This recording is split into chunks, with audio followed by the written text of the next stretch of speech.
વિહત માતાની વાર્તા સાંભળો। એક વખત સૌરાષ્ટ્રની ધરતી પર એક નાનું ગામ હતું। ગામના લોકો સીધા સાદા, મહેનતી અને માતા વિહત પર અઢળક શ્રદ્ધા રાખનારા હતા। ગામની બહાર એક જૂનું મંદિરસ્થાન હતું, જ્યાં વિહત માતાની પાવન મૂર્તિ બિરાજમાન હતી।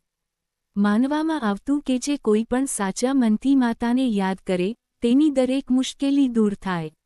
આ ગામમાં રામા નામનો એક ગરીબ ખેડૂત રહેતો હતો। વરસાદ ન પડવાને કારણે તેના ખેતરો સુકાઈ ગયા હતા। ઘરમાં અનાજ નહોતું, બાળકો ભૂખ્યા હતા અને રામાનું મન દુઃખથી ભરાઈ ગયું હતું।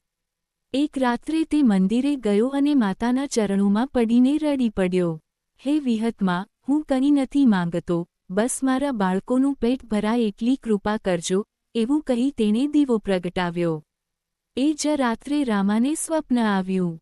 સ્વપ્નમાં માતા વિહત પ્રગટ થયા અને કહ્યું, ભય ન રાખ, સવાર પડે ત્યારે ખેતરમાં જા, જ્યાં તું નિરાશ થયો હતો ત્યાં જ તને આશીર્વાદ મળશે। સવારે રામા ઉઠીને ખેતરમાં ગયો।